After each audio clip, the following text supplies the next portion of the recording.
Welcome to the Seven Figure Builder Show. My name is Julie Baranek, founder of Seven Figure Builder, where we help high-achieving CEOs work smarter, not harder, with gorgeous insights to scale to seven figures and beyond.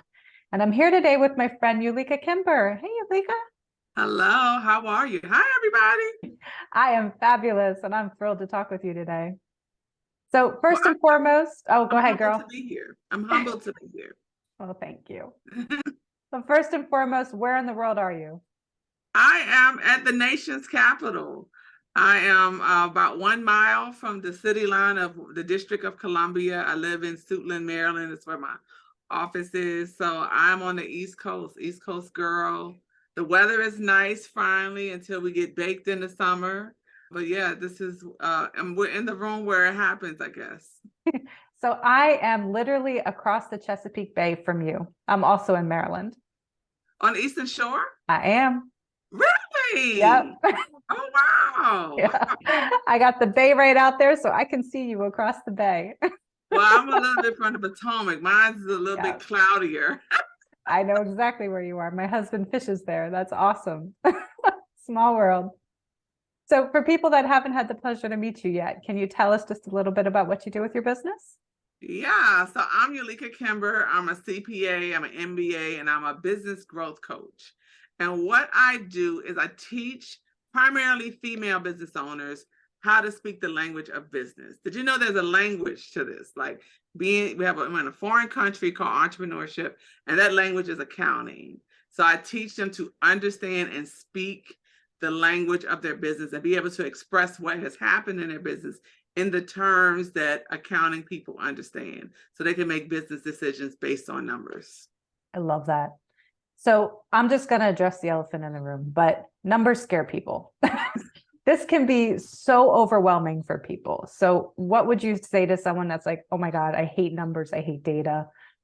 Well, actually, we love numbers. I love numbers in my bank account. I love numbers and when I swipe my card and give me some shoes, so we do, numbers are good for us when it's not required for us to be accountable for them. So there's a little caveat to that. And the thing about stepping away from a full-time job, one reason we did not like the full-time job thing, because we didn't like meetings and structure and accountability and reports, but that reality has to follow us, especially when we start to grow our businesses. So we are going to have to get comfortable with the numbers. At our old firms, there were probably an accounting department. You are the accounting department at your own firm. So you have to understand what's happening in your business. I had a totally unrelated story. I just watched Elvis, the remake of Elvis. Part of his issue, among other things, is that he was the moneymaker, but he had no knowledge or understanding of what was happening to his money. He had no control of where he would be. I didn't realize he never left the country.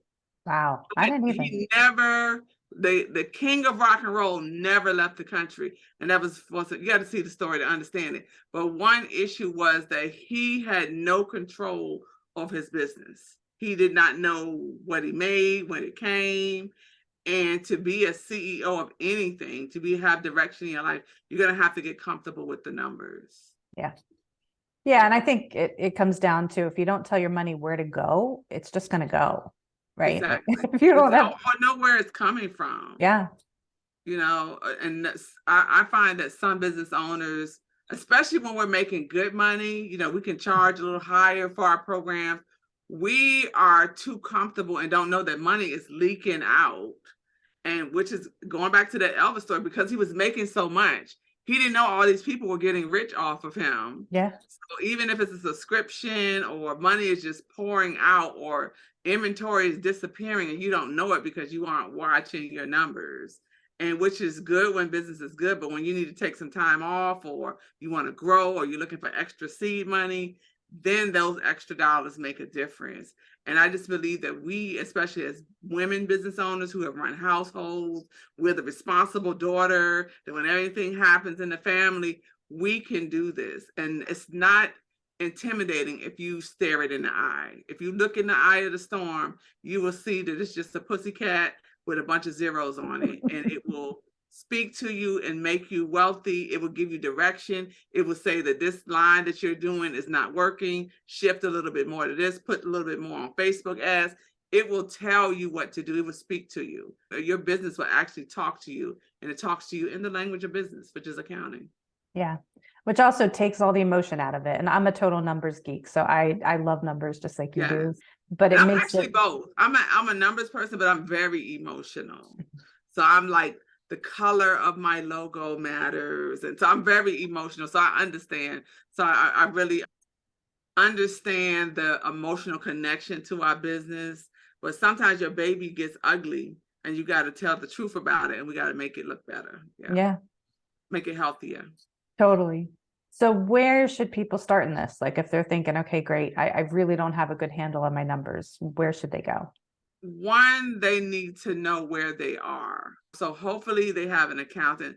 Some of us fall in the trap that we only look at our numbers at the end of the year when it's time for tax time, but you need an accounting system for daily, weekly reporting. So that means all of your transactions are tied to some accounting system. That means you have a business bank account.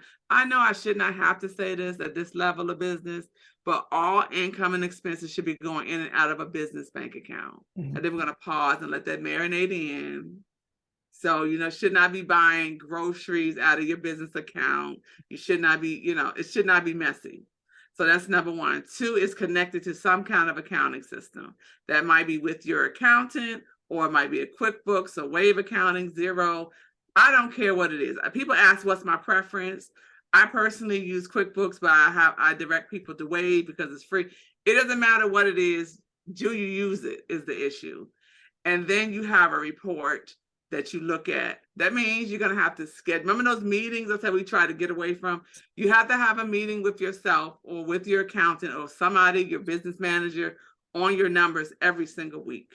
You have to look at the numbers. What sold? What did we spend? How much was payroll? You're going to have that meeting. Even if it's with yourself, it needs to be on your calendar. Even on my calendar, I pulled up. Even on my calendar, it's a meeting. I'm the accountant. There's a meeting on my calendar that says financial review.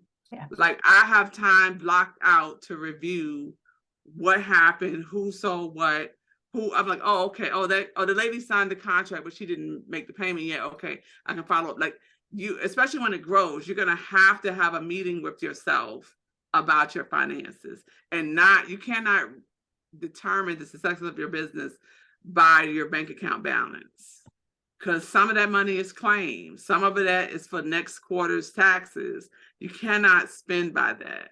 So I think that is a big challenge and shift for us.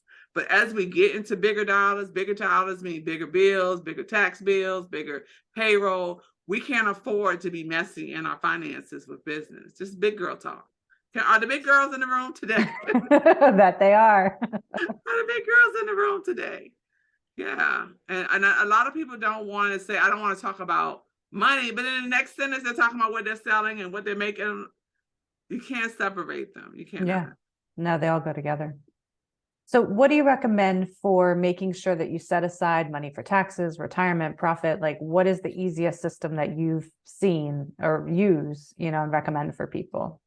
There are a lot of models out there, and I won't prescribe one. I just say pick one and use it. Some people use separate bank accounts, so they have a separate bank account for payroll and for taxes, kind of like savings account, so they don't spend it. But to me, it doesn't matter. It could all be in one account. It's up to you and depends on how your model of your business. But I would say it has to be something that is monitored. No matter what it is, that's more important than the structure, that you actually know how much your payroll was each pay period, and how you can project numbers for the next quarter. So the model is not so much important to me because I have clients who have all different kind of ways. Some have 10 bank accounts. I don't know why, but they just don't feel comfortable. So like they want to put payroll for each area, separate places, because they have auto debits for taxes and stuff like that. That's not what I personally would prefer, that many, but it doesn't matter. As long as you are monitoring it is the key thing. So some people want, especially us business owners, we want a 1, 2, 3. Okay, 3 bank accounts and you do profit. I love profit first. but it doesn't matter if you're doing proper first, if you're not paying attention. There's no autopilot. There's no automation that's going to take the place of you monitoring your numbers. So I think that was a non-answer to your answer. No, it's really what works for you. And that makes sense because everybody has a slightly different business model. We have different businesses. So you're absolutely right. It just depends on what works for you. I mean, obviously, if you're struggling with this, reach out to a professional that can help you figure out what will work best for your business. Will give you the test. I will give you the test to tell you can you express, for those who are listening, can you write down or say out loud, my total income for the last 30 days was this. My top selling item was this. This is what I paid for to bring it in the door. This is what I had to do to it to get it ready for sale. And this is how much I paid people to help me get it ready. Like, if you can't speak in those terms off the top of your head, I might not know the numbers exactly, but I have that in a report somewhere. Mm-hmm. That is what the accounting system is for. You have to be able to speak in those terms, or it doesn't matter the system.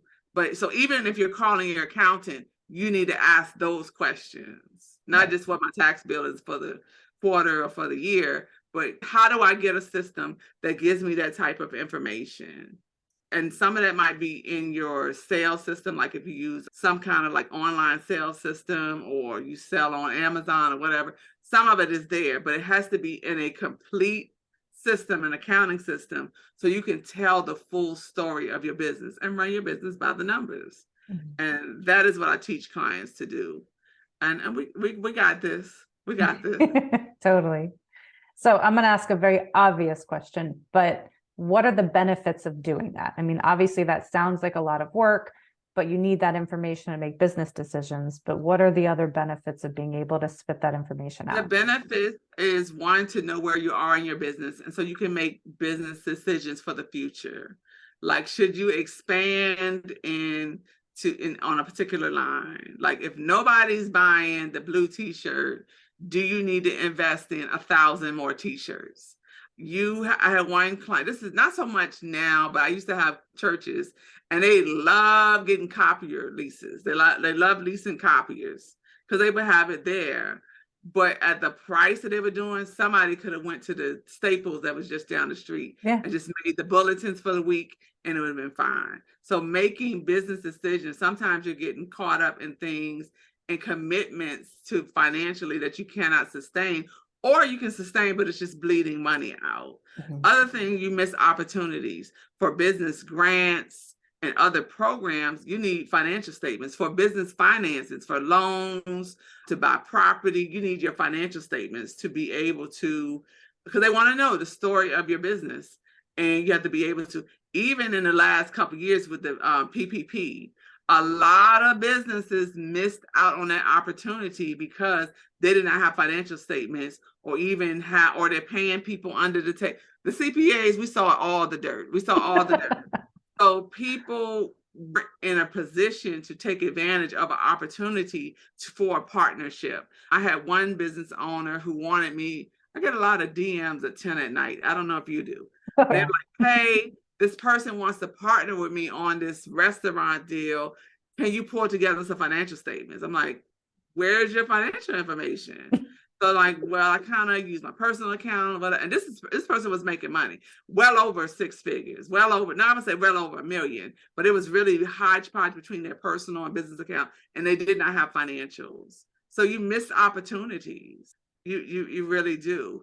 And you probably, this is the secret that I should not tell, but I'm gonna tell you, you're probably paying too much to your tax person or your accountant because you're a mess. Yeah, and that makes total sense. You're a mess. So we charge more for problem clients. And if you can't speak in those sentences I described a few minutes ago, you're probably one of those problem clients. You just are rich enough we can keep billing you, and we'll hire a side person to figure out your receipts. Hopefully nobody's taking shoe boxes anywhere, but we'll pay you, but you're probably paying too much even for your accounting, bookkeeping, and payroll services, just because you are a mess. Yeah. You don't even know if the person worked 40 hours or not. You just might be overpaying a lot of things. Yeah. Yeah. Well, and you can easily get taken advantage of in those instances. Definitely. Definitely. Sometimes people in my field get called when those things are out of whack. Yeah. Like, you make a lot of money, where does it go? Yeah. And it's not, the answer's not always good. Yeah. Well, that, and you can be successful in spite of yourself in those scenarios, but only to a point. Like, you're not going to be able to scale to the point where you want to if you don't have the basics down, right? Correct. A lot of businesses found that out during COVID when they had to shift business models or cut back and change, and they realized that they had a lot of fluff in their business that wasn't necessary. So they had leases, they had other obligations that they didn't even know were necessary. I would even say something for smaller business, like subscriptions, like the Zoom, like you could just sign up for the stuff and not even know. And even myself, I went through mine, and like I was paying like $80 a month that I don't even use those services. Yeah. So just to magnify that on a larger level, things that you've committed to, you don't even know that money is pouring out. You don't know. That's your bonus. That's part of your salary. That could be your health insurance for yourself or for your employees. That it makes a difference. It totally does. So Yeah. how often would you recommend that people do like an audit? And I hate that word personally, but like, and I do this for myself, like, every couple months I'll go back, and to your exact point, how many subscriptions do I have that I'm not using? Like, what are all the things that I don't need to do that I would say monthly. I think you need a good baseline. And we don't mean a formal audit by a Right. CPA. You just mean like a self audit. Yeah, I would self-audit. say monthly. I think monthly you need to be like on your stuff, like every month. Every month you need to know where you are and then build from there. And you know that there's a change. To me, that is business management. So it should not be yearly. I wouldn't want to know that I had 3 Netflix subscriptions on my personal, you would be irritated. Yeah. Or things that are automatically billed or whatever. No, I would say monthly, definitely monthly. Your revenue and like your reoccurring expenses, you should review, because I'm assuming you have internal controls and you're approving payments or somebody is. So I would say weekly for that, but to look at the full picture, at least monthly, 12 months a year. So that means this tax time should be a cakewalk. You just rolling everything up and sending your file to the accountant. Yep, for sure. So with that, how have you learned to work smarter, not harder? And how do you help your clients do that? I mean, we've kind of touched on a couple of things throughout this, but what do you recommend for people? I think being organized, and when you are doing your business by the numbers, you can focus on those lines of effort that profit you the most. The best clients with the least or most automated effort. And sometimes we're working too hard because we're serving clients that don't serve us, or it needs to be a rate change. So I think even running your business by the numbers is about working smarter. So you can see what's working well and you can shift resources to that. Also figuring out, organizing and systematizing. I have a horrible time with that word, but so you can fire yourself from some roles. So emails, templates, responses, that's something you can hire somebody out, either hire somebody on staff or get a third party contractor or something, or some kind of service to automate that. Because we have not created these businesses to become slaves to them. And sometimes I don't want to get into the mother thing. But I will. Sometimes we treat our businesses like we did our families, and we did everything. Like, even though, I was a CPA or whatever, I still wash your clothes. I'm still yelling, do you have your cheering uniform? And we go into our businesses the same way, thinking that we're supposed to do everything. And that is not the case. As it grows, you can spend a couple $100s for a virtual assistant to organize your email so you can respond to people timely. If you don't have enough time to set aside that hour or so to review your financials every week, that might mean you're too busy and something needs to be organized, something needs to be prioritized, delegated, so you can make yourself less crazy but also with the end result of pouring your effort into the efforts that give you more money, and not because you have one person on the other side of town that loves the purple, whatever, and you only order for them. That might not be your client anymore.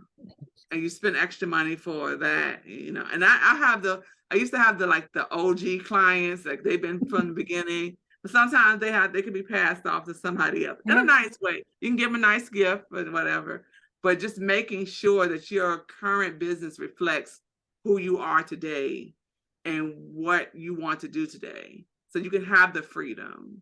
And we're not the mom of our business. We're the CEOs. Yep. Absolutely. And to your point, I mean, when you bring in those other resources, yes, it's more money that you're spending, but you think of your own hourly rate of what it takes for you to do it, Yes. versus have someone who it's their gift and their expertise who can do it faster and probably cheaper because it's not your own time. And then you can use your time to make more money, right? And they have better ideas most of the time. Right.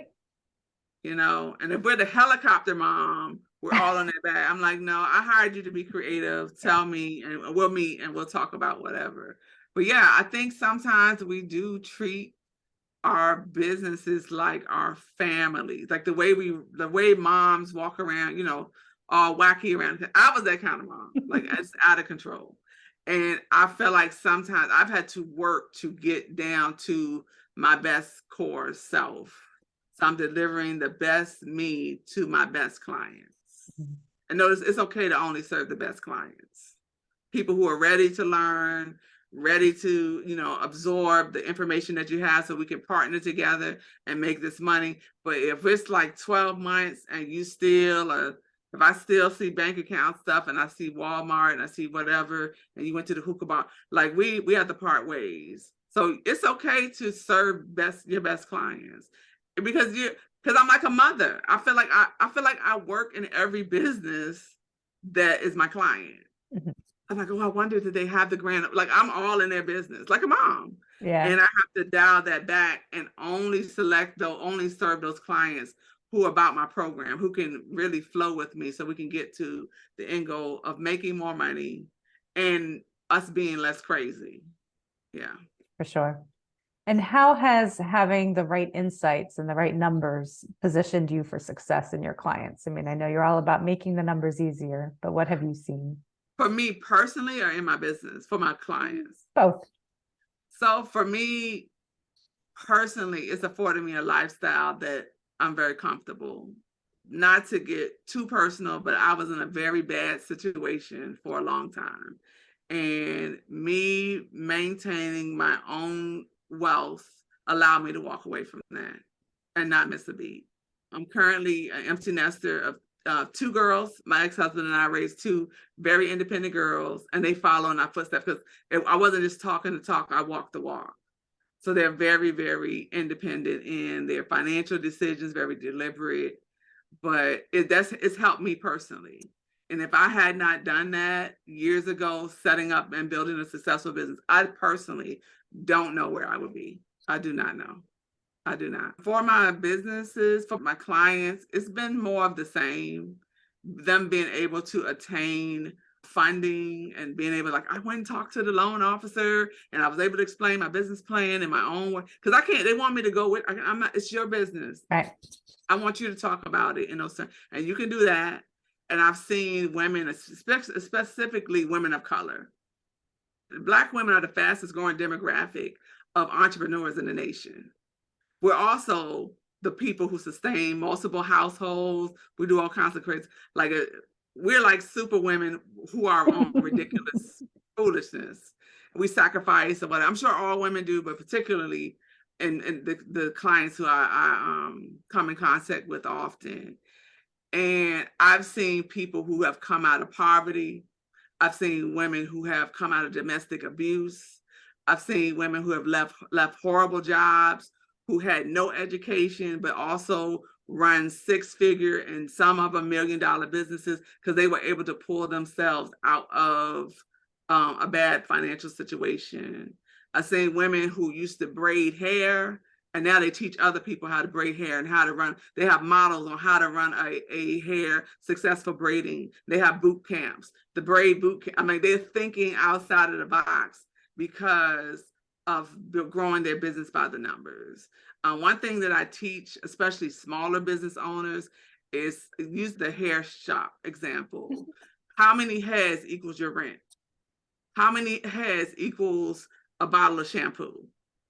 And when you start thinking that way, it's like, oh, I can hire somebody to wash, save me whatever. So I can do, like, that is how we grow our businesses. That you really, really get into the nitty gritty of your business so you can grow it. Not to be fearful of it, to really, if you think you love that baby, when you really nurture and grow it by the numbers and it's taking care of you for now and for the generations to come, your retirement is in place. Everything you had at that full-time job is in place. You have health insurance, you have leave you can take off. You're creating an atmosphere where people want to come work for you. It's a feeling I can't even describe. And I'm getting a little emotional because I've seen people who have come out of rough situations, and not because they were in poverty, but they were just in a bad relationship situation. And their business was their ticket out. That's awesome. To a better lifestyle, and not to survive, but to thrive. Like women who are thriving. That's my lit. For sure. No, that's amazing. And it really comes back to having the basics and really being able to build upon that and scale and having the right people in place. So that's awesome. And in this age, that it's not hard to get to that 7 figures.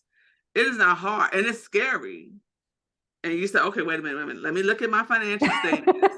Let me look at the income. Let me look at and then you can say, no, I can't afford that lease. I'm gonna stay online. No, I'm gonna get a food truck instead. I'm not gonna sign a lease there because I can go to my, like, when you could, that's big boss stuff. That's big boss stuff.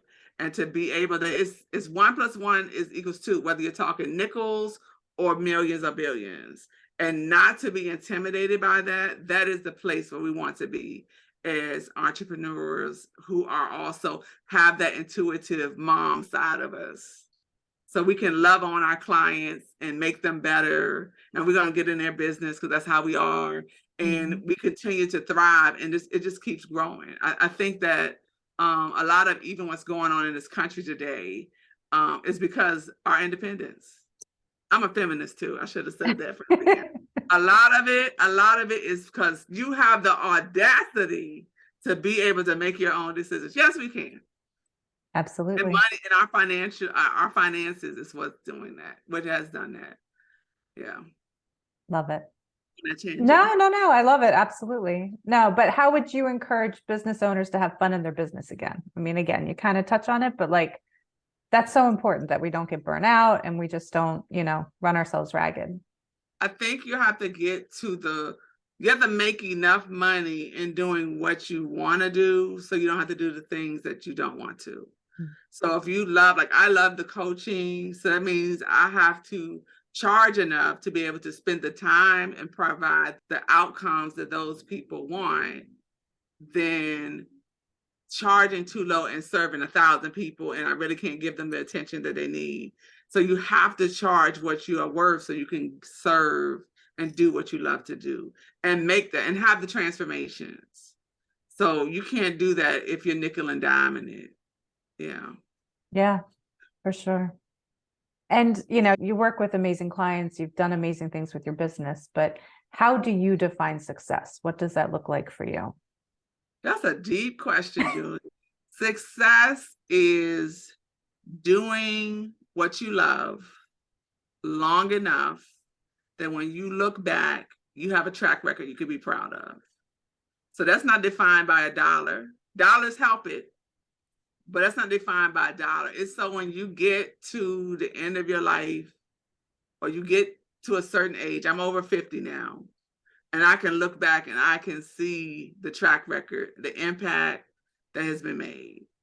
When I see people who started out like, I have a business idea, what should I do? Like, and then they're running like businesses then that's the gratitude that I feel for that. And that's not always tied to the dollars. The dollars will follow what you love if you nurture it right and you monetize it and go to people who find value in it. That will find. But I challenge all those listening and watching is that you look for what fills your soul and find a way to make money with that, serving people who want that, more of that.